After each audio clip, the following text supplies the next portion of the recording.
Pallavi Sharda may be Indian by name, but she's Aussie by everything else that counts. She trained to be a lawyer, has 2 university degrees and speaks 4 languages. And right now, all those Indian moviegoers are lining up to watch an Aussie girl, Pallavi Sharda, the new toast of Bollywood, direct from Melbourne to Mumbai. I think I just really liked how magical Bollywood films were to me as a child, and I love dancing, and so the dance element of them was very attractive. But I knew that I had to get to Bombay and be an actress.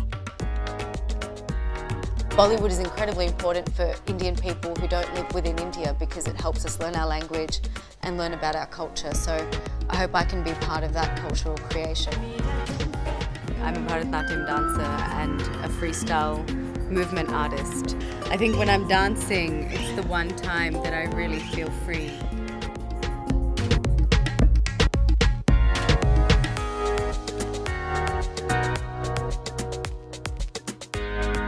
I've gone from Bollywood back to Australia, so I'm just a weird one. I mean, there's not many films that deal with the kind of collaboration of cultures between India and Australia. So when this project came about, you must have just thought, this is quite a perfect one. I have to be in this, sorry. No. Personally, I want to be a part of cultural creation in Australia. I was told that I would never get a role in Australian television.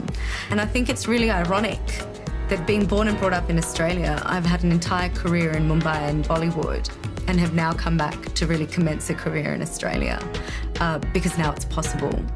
You ordered drugs for a patient without first talking it over with me. Australian-born Bollywood star Pallavi Sharda. Pallavi, let's start with you. My whole life in Australia, I felt that I was defending being Indian. But I do think that things have changed in Australia, and changes that are happening because the political elements of Australia are making an effort to create understanding about Indian culture in Australia that goes beyond the stereotype of curry and cricket. You've been an incredible spokeswoman for Australia, India and cultural relations. It's happened organically and something I am passionate about. Pallavi? La La Land. La La Land. She's on fire, this girl. It was hot out on the field, nail biter. But great batting, nonetheless by the Kings 11 Punjab. Murali Vijay leading from the front as captain. Now, crossing a road. We ask people to stop and sometimes they do. Woo! I loved seeing your dance and it's so joyful and beautiful. And how old are you when you start learning? Actually, we started learning at the young stage.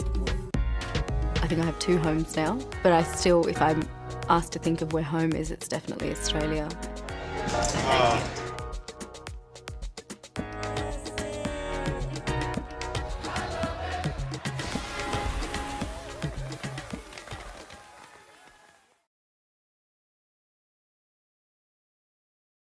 Hello everyone, this is Neeru Saluja, film writer from Sydney.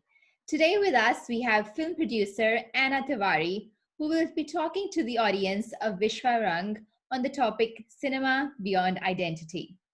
Just to give you a bit of introduction about Ana, Ana is a Sydney-based director, producer, and runs the production company Indie Visual Films that specializes in multicultural stories. She holds a master's in film from the US and has worked in many different parts of the world, including Germany, India, West Africa, Canada, and she immigrated to Australia over 13 years ago. Talking about her journey from Bollywood films, TV shows, and commercials to National Geographic Channel, Ana has experience working across documentaries as well as drama and comedy. She has produced over 25 documentaries for ABC TV and other international broadcasters. She has made several short films, and this year she has produced the first Asian-Australian rom-com, Rhapsody of Love. Ana created the Diversity in Australian Media Facebook community over 11 years ago and is an advocate for diversity, equity, and inclusion. Ana was the finalist for the New South Wales Woman of the Year Award. She is a Woman in Film and TV Australia board member and mentors emerging filmmakers. Currently, Ana is developing several projects and collaborating with diverse writers. What a pleasure to have you, Ana, today with us. Thanks to you. That's wonderful. Thank you. Before we start, I would just like to acknowledge the traditional owners on whose land we meet today, the Gadigal clan of the Eora Nation, and I would like to pay my respects to the elders, past, present, and future. Thank you. Ana, you've worked in the film industry in many different parts of the world. Can you tell the audience a bit about your journey so far? So I've had a really interesting journey, and it all started in Shillong, which is in the northeast part of India. I did a bachelor's in film in Shillong and made my first film, Breath of Life, there, and it ended up winning the Best Film Award and also screening on national television. And then I moved to Mumbai to work in the Indian film industry and ended up working as an assistant director on big budget films as well as TV shows and commercials, and learned a lot. So I worked in Mumbai for about 4 years and I learned a lot about filmmaking. So I tell people spending 1 year in Mumbai is equal to spending 20 years in because everyone works so hard and there's absolutely work culture, and work is sacred in Mumbai, so everyone really values the work that they do. So I learned from some of the best directors in Mumbai, and I'm really grateful for that experience. And then I decided to do a master's in film because I wanted to sort of get away from the hustle bustle of Mumbai and the hard work culture to relax for a couple of years and do a master's in film. So I went to the US and I did a master's there. And I ended up doing my master's in Washington, D.C., which is considered the documentary capital of the world. So I ended up working at National Geographic Channel there and really falling in love with the form of documentary filmmaking, because at the end of the day, it's storytelling and it's, it's telling these really important stories. And sometimes, reality is stranger than fiction, So when I make documentaries, I learn a lot, and you also get these you get to meet really interesting people. So after working and living in the US for 4 years, I got married and moved to Australia, and I've been living here for 13 years. And what is interesting about Australia, and especially Sydney, is that Sydney is a great place to make documentaries as well as feature films and television. So I'm sort of immersed in both worlds now. So it's not just documentaries, but also making TV shows and feature films. And we are so fortunate to see your work over here in Australia. Thank you so much. Yeah, I really enjoy it. And so it's been a really interesting journey. And I think the filmmaking world is a really tough world. It requires a lot of hard work and dedication, but it's very rewarding as well. Absolutely. So in your view, is there a particular type of cinema that diaspora filmmakers are making? Yeah, I think this is why this topic of this particular sort of forum as well, this panel, is, cinema beyond identity. And I think a lot of diaspora filmmakers are passionate about topics such as identity and belonging, finding that sense of home. And I think for me as well as a migrant, and I've migrated multiple times, these sort of themes keep emerging, I think, because they're so close to my heart as well. So for example, one of the first documentaries I made when I moved to Australia was a 52-minute documentary called Sunshine and Shade. And I remember seeing that and coming for the premiere. What a brilliant documentary. Thank you. Yes, it took me a couple of years to make that film, but it was about international students and how they feel in Australia and their daily struggles. So I wanted to show a little trailer of that, if that's okay, Neeru. Absolutely, please do. The audience would love to see it. Okay, let me try to share screen here. I remember it was a part of Param Masala. Yes.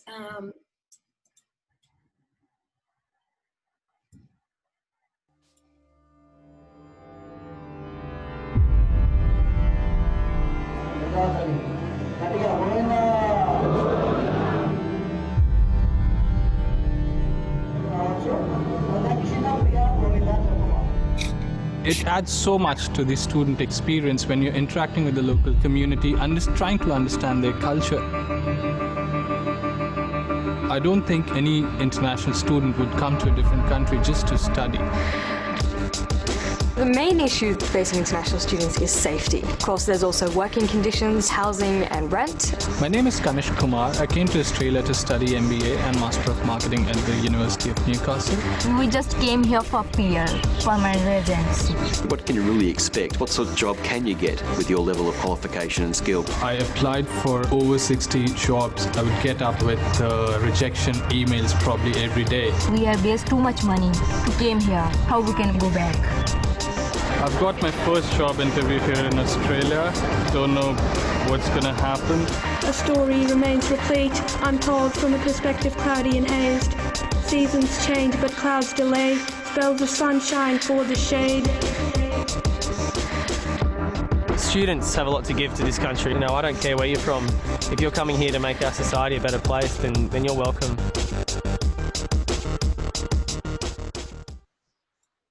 Thanks, Anna. I remember it was a really good documentary giving a great insight into students' lives in Australia.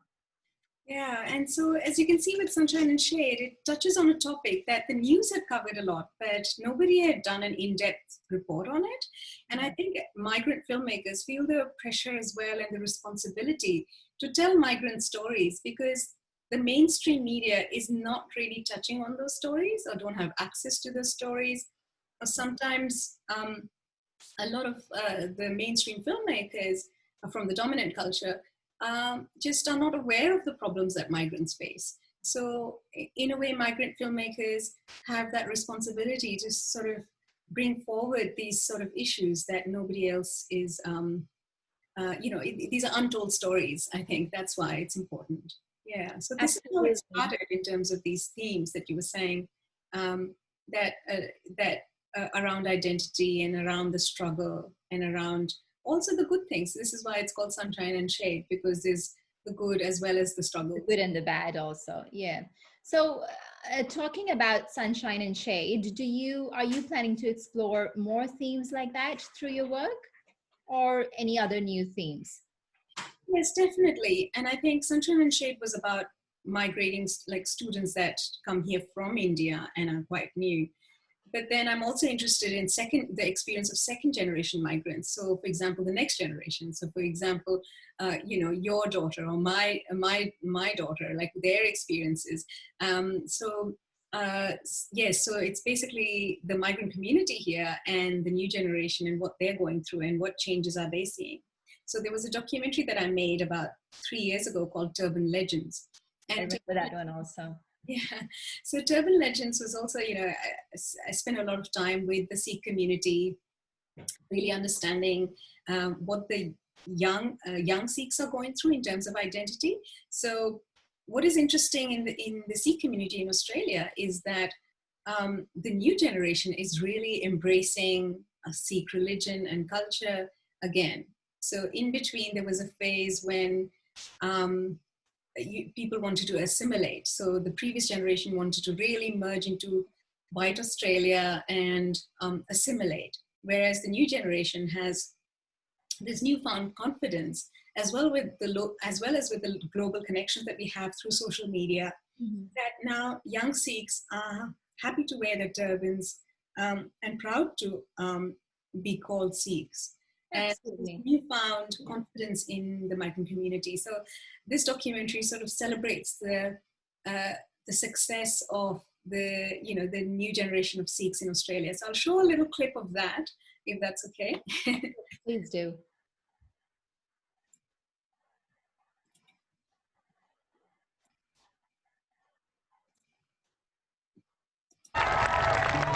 So what we're going to do for this next one is celebrate with the next generation on stage right now. So we're going to share with you what it means for us to be who we are and where we come from. You ready?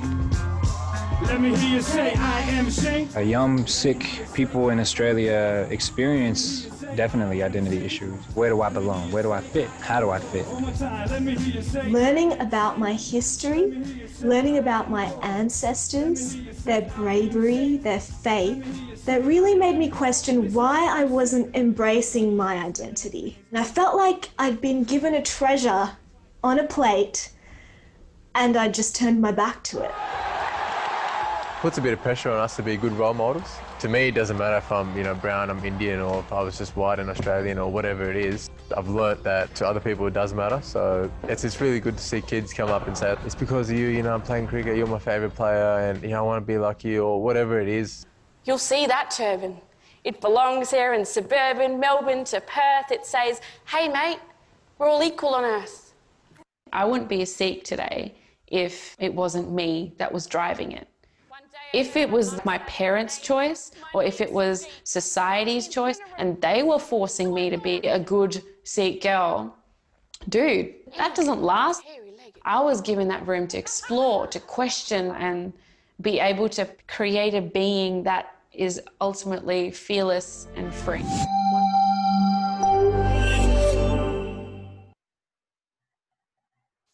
Anna, what kind of feedback did you get from the young Sikh community after premiere this documentary? Yeah, that's a really good question, because I was very conscious right from research phase to making it, to how I shot it, to how I edited it, that I was making this for young Sikhs.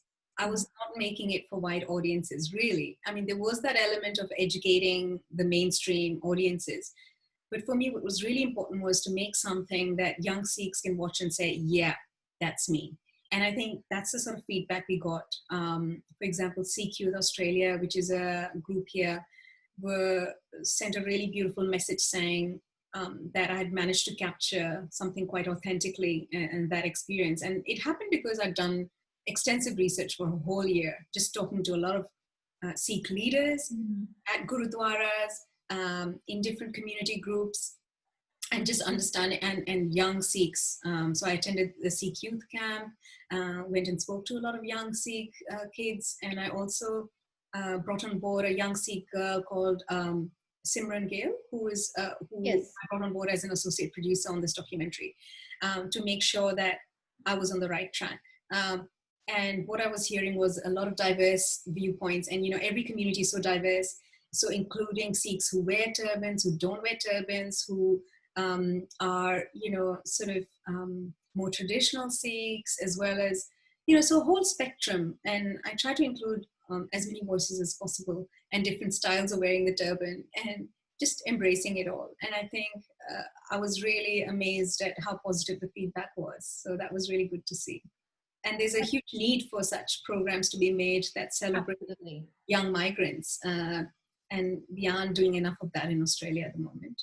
Yeah, so that was again around identity, but about the next generation and what's happening, contemporary migrant stories. Absolutely. No, it's so important to highlight such stories. So going into the future, will themes around identity still feature in your work? And what are you working on next? Yeah, I mean, definitely identity and that sense of belonging will always be there in a lot of my work. But I'm also starting to explore cinema beyond identity, which is, I've started to see that as a migrant in Australia, I have some wonderful opportunities here to do something that's very collaborative with different migrant communities in Australia. So the beauty of a city like Sydney is that it's so multicultural. So not only am I fascinated with Indian stories about Indians in India, which I would love to keep working on, Indian migrant community here, the next generation, but also how we interact with other communities. So for example, I'm working on a TV series at the moment, which is about an Indian girl who falls in love with an indigenous man. And that's a beautiful story, very contemporary, very modern, and has humor and heart. So really interested in exploring those intersections. There's another story that, there's another series that I'm working on, which is about a Nigerian girl in Sydney. And her story, combines elements of Nollywood, so the Nigerian film industry. And it's a out and out comedy, outrageous comedy. Because at the end of the day, a lot of migrants have similar experiences. And so I feel like I can relate to those, but also for me, it's fascinating when cultures intersect. So I think I'm interested in stories that don't always center the white experience. So it's not always about Indians where, in contrast with the white population here, or the dominant group. I'm interested in how different migrant groups intersect and interact with each other, because that is also a world in itself, right? Absolutely. And that's the true face of Australia. Isn't it? And it's so magical, and we're not telling those stories enough. So then to talk about Rhapsody of Love, which is this... yes, the first Asian Australian rom-com. Can you show the audience the trailer of the film? Yes, definitely. I'll show the trailer. And, just to introduce it, Rhapsody of Love is a rom-com. It's an out-and-out rom-com. It doesn't explore identity issues, so it's definitely beyond identity. It doesn't center white people, or it's not a contrast of the Asian experience compared to white people. It's really a love story about an Asian girl falling in love with another Asian guy. Something like the Crazy Rich Asians? Yes, it is like Crazy Rich Asians, but it's more like crazy middle-class Asians, as you will see in the trailer, because, our budget was not that high. But also, I think it's more relatable when it's about middle class, Absolutely. Rich Asians was, out there with talking about the really rich people that we can't really relate to in a way. But I'll show you the trailer. And I think I loved producing this film because the director, writer, co-producer, my friend Joy Hopwood, is of Chinese heritage, and it was so wonderful for us to collaborate together. And so I want to do more of these sort of collaborations as well, besides my own identity and my own community. It's sort of going a little bit beyond, and I think being a migrant in Australia makes that sort of opportunity possible. Absolutely. Just show you the trailer of Rhapsody of Love now. Sure. And when will the film be released in cinemas? We're hoping that Valentine's Day next year, because that's a big opportunity. A New Year as well as Valentine's Day on the same weekend. So it's a good weekend for us to release the film. But I'll keep you informed on how we go with the release. Sure.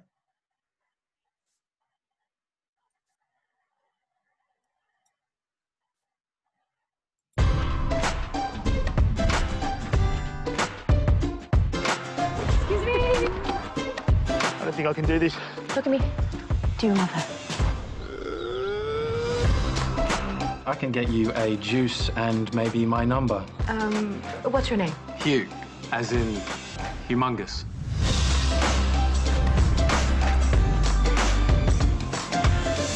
I caught ya. I was placing the flower In your mouth. Ben, I met someone. Interesting guy called Justin. What do you love most about your work? I love creating memories. And we kissed last night. Oh no, he has a girlfriend. Hey, we make a pretty good team, don't we? Me, you, and your girlfriend. What is even going on between us? Because it feels like you don't even love me anymore. Well, it feels like I'm just here for your inconvenience. We're the Flower Sisters. We gotta keep blooming. Pain, breathe, and Yeah! Oh, God. He kissed you because his heart told him to. It's about time you start listening to yours. Choose a movie, sis. Crazy middle-class Asians. I know I'm supposed to be strong and get over it really quick, but it's different this time. I love him.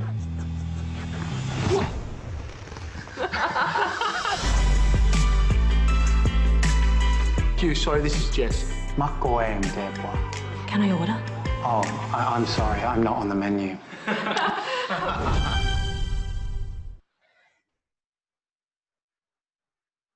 Love the trailer, Anna. I can't wait to watch this film. Yeah, you can see some elements of Bollywood, it's Absolutely. big love. Doesn't like a rom-com. Yes.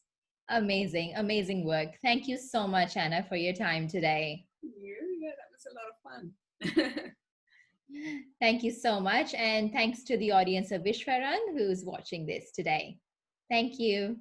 Thanks.